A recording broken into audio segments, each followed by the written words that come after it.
So day friends, మనకు bits practice psychology పెడగాకి సంబంధించిన TET మరియు డిఎస్సి పిఐకి పనికొస్తుంది. అదేవిధంగా హాస్టల్ వెల్ఫేర్ ఆఫీసర్స్ కూడా. సో ఇవి 30 బిట్స్ ఉన్నాయి. మనం దయచేసి నెంబర్స్ వేసుకోండి, మీరు కీ లాస్ట్కి ఇవ్వడం అనేది జరుగుతుంది. ఫస్ట్ బిట్, ఈ క్రింది వాటిలో వికాస నియమం కానిది ఏది? ప్రశ్న, ఈ క్రింది వాటిలో వికాస నియమం కానిది ఏది? 1 శిరోపాదాభిముఖం, 2 వైయక్తిక భేదాలు ఉండవు, 3 అవిచ్ఛిన్నంగా జరుగుతుంది, అనువంశికత మరియు పరిసరాల ప్రతిచర్య ఫలితం. సో మరొకసారి చూద్దాం. ఈ క్రింది వాటిలో వికాస నియమం కానిది ఏది? 1 శిరోపాదాభిముఖం, 2 వైయక్తిక భేదాలు ఉండవు, 3 అవిచ్ఛిన్నంగా జరుగుతుంది, 4 అనువంశికత మరియు పరిసరాల ప్రతిచర్య ఫలితం. సో దయచేసి క్వశ్చన్ కేర్ఫుల్గా మనం చూసుకోవాలి. ఈ క్రింది వాటిలో వికాస నియమం కానిది ఏది అంటున్నారు కదా. సో దయచేసి మీ ఆన్సర్ పుటప్ చేసుకుని ఉండొచ్చు. సో నెక్స్ట్ బిట్కి వెళ్తున్నాం. అభ్యసనానికి అతి ముఖ్యమైనది 1 ప్రేరణ, 2 పరిపక్వత, 3 సంసిద్ధత. ఫోర్త్ ఆన్సర్ 1, 2, 3 అంటే పైవన్నీ అన్నట్టు. అభ్యసనానికి అతి ముఖ్యమైనది 1 ప్రేరణ, 2 పరిపక్వత, 3 సంసిద్ధత, 4 1, 2, 3. ఉపాధ్యాయుని ప్రధాన లక్ష్యం కానిది ఏది? ఉపాధ్యాయుని ప్రధాన లక్ష్యం కానిది ఏది? 1 విద్యార్థి మానసిక వికాసం, 2 విద్యార్థి సాంఘిక వికాసం, 3 విద్యార్థి ఉద్వేగ వికాసం, 4 విద్యార్థిలో పరిపక్వతను సాధించడం. ఉపాధ్యాయుని ప్రధాన లక్ష్యం కానిది ఏది?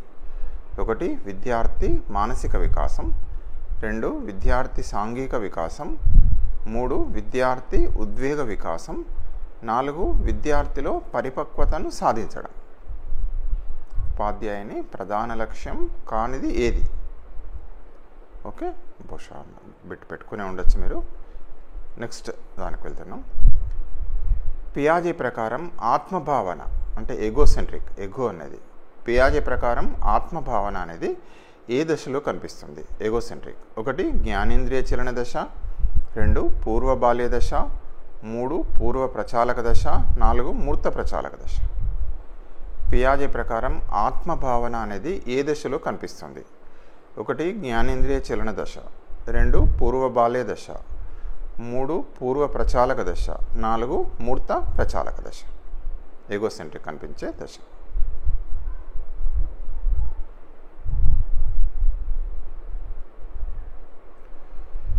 ఇక్కడ శిశువు ఆడవారందరినీ అమ్మ అని పిలుస్తున్నాడు.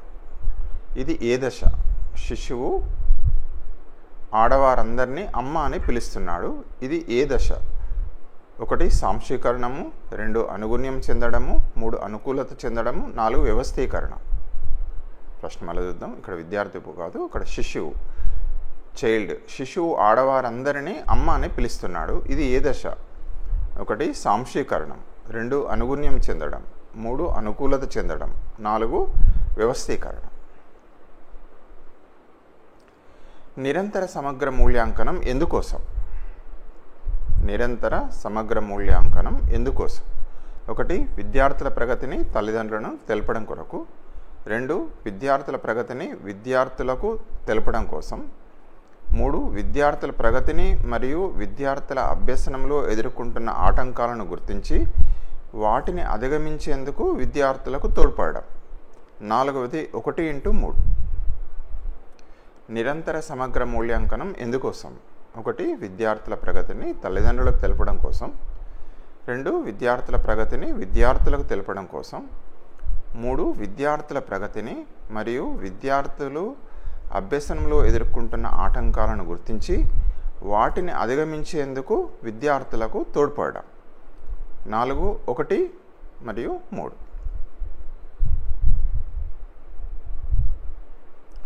సాంఘిక సాంస్కృతిక నిర్మితవాద సిద్ధాంతాన్ని రూపొందించింది ఎవరు?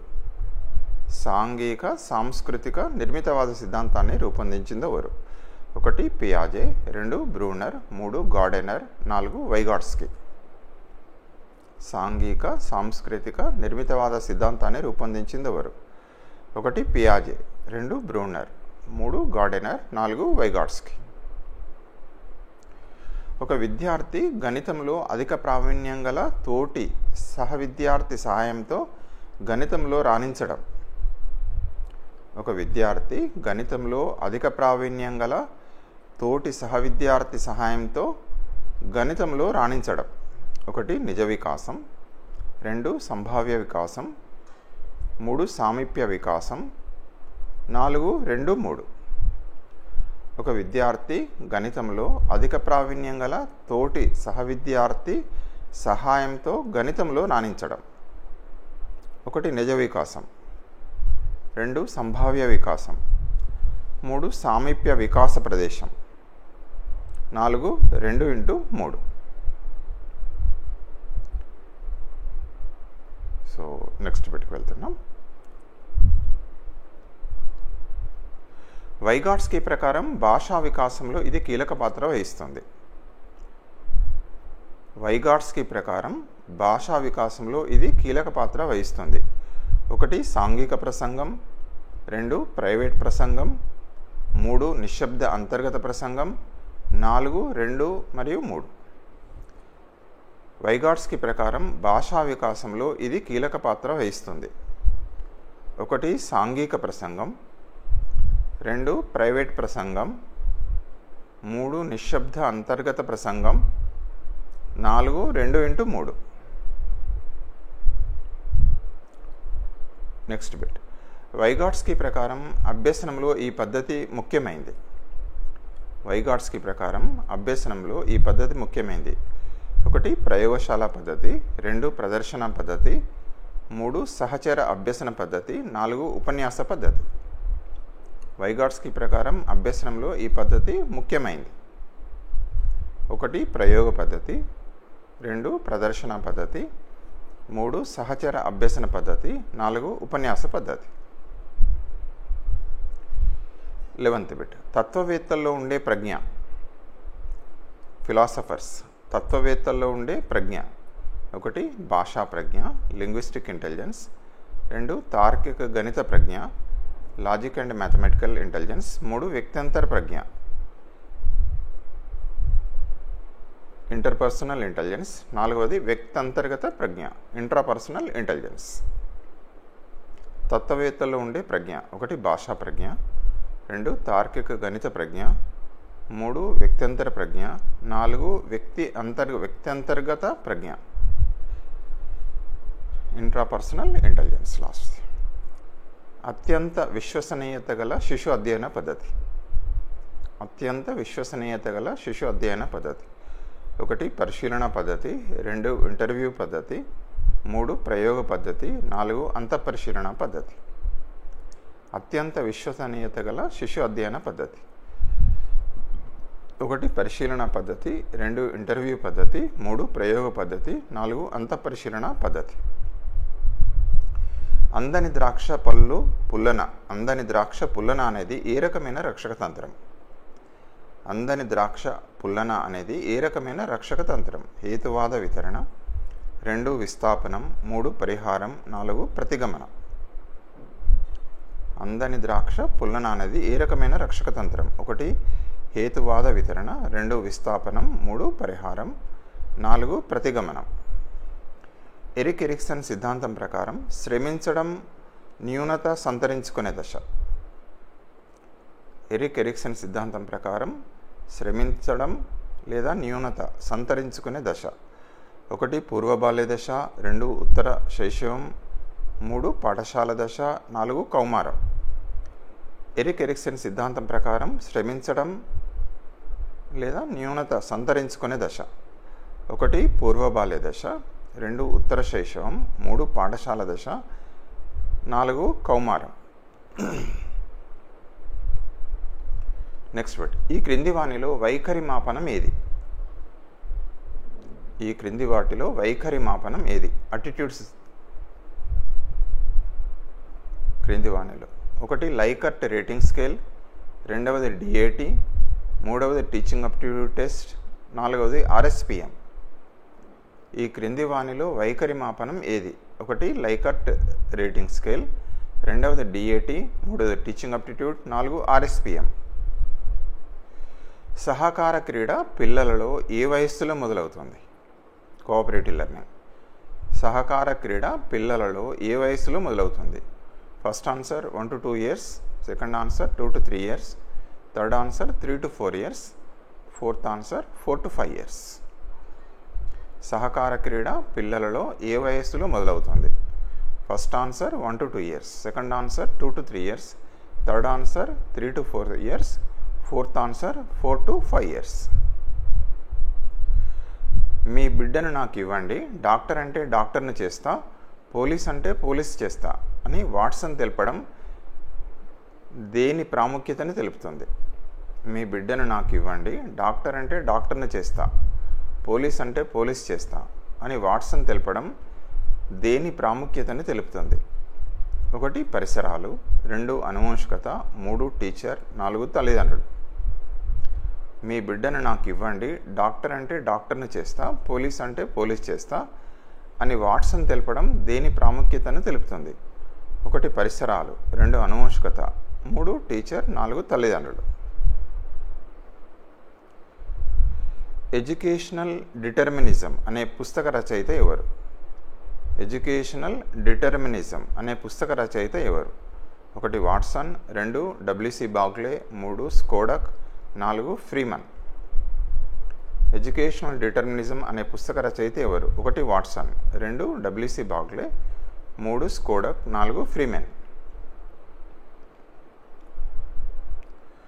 కోల్బెర్గ్ ప్రకారం శిక్షను తప్పించుకోవడానికి విధేయత.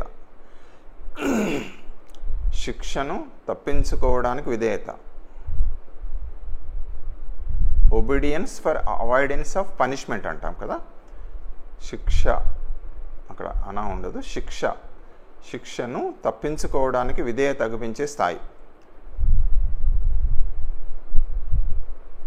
Obedience for avoidance of punishment, అది దశ ఏది?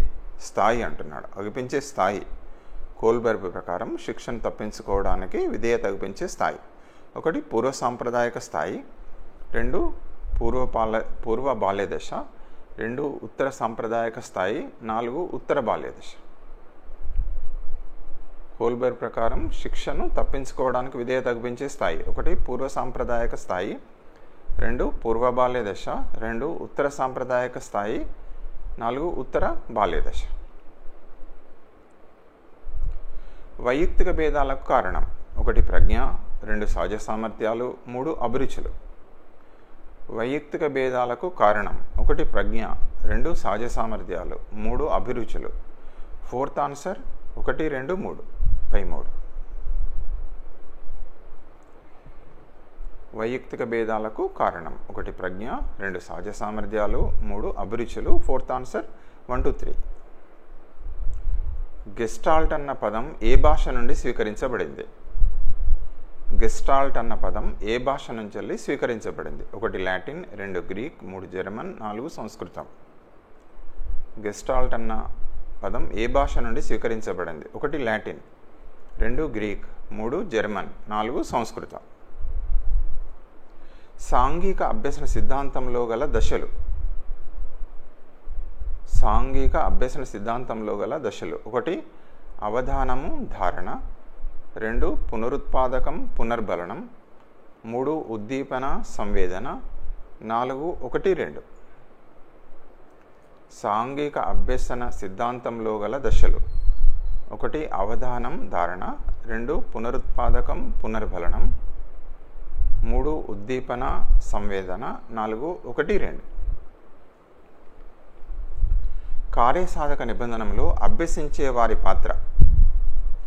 కార్యసాధక నిబంధనలో అభ్యసించే వారి పాత్ర 1 క్రియాత్మకంగా ఉంటుంది, 2 నిష్క్రియాత్మకంగా ఉంటుంది, 3 ప్రేరణతో ఉంటుంది, 4 సంసిద్ధంగా ఉంటుంది. కార్యసాధక నిబంధన ఆపరెంట్ కండిషనింగ్లో అభ్యసించే వారి పాత్ర 1 క్రియాత్మకంగా ఉంటుంది, యాక్టివ్, 2వది నిష్క్రియాత్మకంగా ఉంటుంది, ప్యాసివ్, 3వది ప్రేరణతో ఉంటుంది, మోటివేటెడ్, 4వది సంసిద్ధంగా ఉంటుంది, రెడీనెస్. తరగతి గదిలో ఉపాధ్యాయుడు బోధనోపకరణాలను ఉపయోగించడం వల్ల విద్యార్థులలో డాష్ 1 ప్రేరణను కలిగిస్తుంది, 2 మూర్త భావనలను కలిగిస్తుంది, 3 అభ్యాసాన్ని సులభం చేస్తుంది, 4 1 2 3 పై 3. తరగతి గదిలో ఉపాధ్యాయుడు బోధనోపకరణాలను ఉపయోగించడం వల్ల విద్యార్థులలో 1 ప్రేరణను కలిగిస్తుంది, 2 మూర్త భావనను కలిగిస్తుంది, 3 అభ్యాసాలను సులభం చేస్తుంది, 4 1 2 3 పై 3.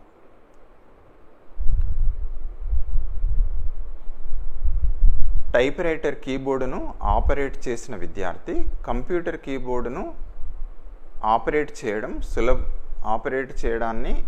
సులభంగా నేర్చుకోవడం ఏ రకమైన అభ్యసన బదలాయింపు? టైప్ రైటర్ కీబోర్డును ఆపరేటర్ చేసిన విద్యార్థి కంప్యూటర్ కీబోర్డును ఆపరేట్ చేయడాన్ని సులభంగా నేర్చుకోవడం ఏ రకమైన అభ్యసన బదలాయింపు? 1 ద్విపార్శ్వ బదలాయింపు, 2 శూన్య బదలాయింపు, 3 ధనాత్మక బదలాయింపు, 4 రుణాత్మక బదలాయింపు. టైప్ రైటర్ కీబోర్డు ఆపరేట్ చేసిన విద్యార్థి కంప్యూటర్ కీబోర్డును ఆపరేట్ చేయడాన్ని సులభంగా నేర్చుకోవడం ఏ రకమైన అభ్యసన బదలాయింపు? 1 ద్విపార్శ్వ, 2 శూన్య, 3 ధనాత్మక, 4 రుణాత్మక. ఆర్టీఈ 2009 విద్యా హక్కు చట్ట ప్రకారం ప్రాథమిక పాఠశాలలో పని దినాల సంఖ్య. ఆర్టీఈ 2009 విద్యా హక్కు చట్టం ప్రకారం ప్రాథమిక పాఠశాలల పని దినాల సంఖ్య. 1 220 days, 2 210 days, 3 200 days, 4th 180 days. RTE 2009 విద్యా హక్కు చట్ట ప్రకారం ప్రాథమిక పాఠశాలల పని దినాల సంఖ్య 1 220 days, 2 210 days, 3 200 days, 4 180 days. Next NCF 2005ను రూపొందించింది. ఎన్సిఎఫ్ నేషనల్ కరికులం ఫ్రేమ్వర్క్ 2005ను రూపొందించింది. 1 ఎస్సీఆర్టీ, 2 ఎన్సీఆర్టీ, 3 ఎన్సిటిఈ, 4 కేంద్ర విద్యాశాఖ. ఎన్సిఎఫ్ 2005ను రూపొందించింది. 1 ఎస్సీఆర్టీ, 2 ఎన్సీఆర్టీ, 3 ఎన్సిటిఈ, 4 కేంద్ర విద్యాశాఖ. Last bit 30th. ప్రత్యేక అవసరాల గల పిల్లలకు ఏ విధంగా విద్యాబోధన చేయాలి? ప్రత్యేక అవసరాలు గల పిల్లలకు ఏ విధంగా విద్యాబోధన చేయాలి? 1 ప్రత్యేక పాఠశాలల్లో, 2 రెగ్యులర్ పాఠశాలల్లో, 3 రెసిడెన్షియల్ పాఠశాలలో, 4 ఇంటి వద్ద. ప్రత్యేక అవసరాలు గల పిల్లలకు ఏ విధంగా విద్యాబోధన చేయాలి? 1 ప్రత్యేక పాఠశాలల్లో, 2 రెగ్యులర్ పాఠశాలల్లో, 3 రెసిడెన్షియల్ పాఠశాలలో, 4 ఇంటి వద్ద. ఓకే, వీటికి ఆన్సర్స్ కీ చూద్దాం. సో ఫస్ట్ వన్కు second answer right answer. First దానికి సెకండ్ క్వశ్చన్కు 4th answer, third fourth third, 5th క్వశ్చన్కు first answer, 6th third, 7th fourth, 8th 2, 9th 2, 10th 3, 11 4, 12 3, 13 1, 14 3, 15 1, 16 3, 17 1, 18 2, 19 1, 20th 2, 21st 1, 22nd 4th, 23rd 3, 24 4, 25 1, 26 4, 27 3, 28 3, 29 2, 30th 2. Okay, ఒకసారి key check చేసుకోండి. ఎన్ని marks వచ్చినాయి చూసుకోండి. Marks గురించి అనేది కాదు. ఒకవేళ రాంగ్ క్వశ్చన్స్ ఉంటే దయచేసి మళ్ళీ ఒకసారి బ్యాక్ వెళ్ళండి, కరెక్ట్ ఎందుకు చేయలేదు అనేది ఒకసారి ఆలోచించుకోండి, బుక్ రెఫరెన్స్లో చూసుకోండి. మళ్ళీ ఒకసారి కీ చూస్తున్నాం. ఫస్ట్ ఆన్సర్కు సెకండ్ వన్ రైట్ ఆన్సర్, సెకండ్కు 4th ఆన్సర్, థర్డ్కు fourth third, 5th 1 1, 6th 3, 7th 4, 8 2, 9 2, 10 3, 11 4, 12 3, 13 1, 14 3, 15 1, 16 3, 17 1, 18 2, 19 1, 20th 2, 21 1, 22nd 4th, 23 3, 24 4, 25 1, 26th 4th, 27 3, 28 3, 29 2, 30th 2. So I wish you all the success. So exams దగ్గరకు వచ్చేసాయి. సో దయచేసి నెక్స్ట్ ప్రాక్టీస్ బిట్స్ మరొక వీడియోలో చూద్దాం. So thank you for watching this video. తప్పనిసరిగా revision చేయండి, తప్పనిసరిగా revision చేయాలి. ఇది కీలక టైం మీ అందరికీ తెలిసిందే. ఈ రివిజన్ చేసుకుంటూ ప్రాక్టీస్ బిట్స్ మనం ప్రాక్టీస్ చేయాలి. ఈవెన్ ఒకటన్నా రెండన్నా పేపర్లు తీసుకొని ప్రాక్టీస్ చేయండి. అదేవిధంగా ఖచ్చితంగా రివిజన్ మాత్రం మర్చిపోవద్దు. థ్యాంక్ యూ అండి. Thank you.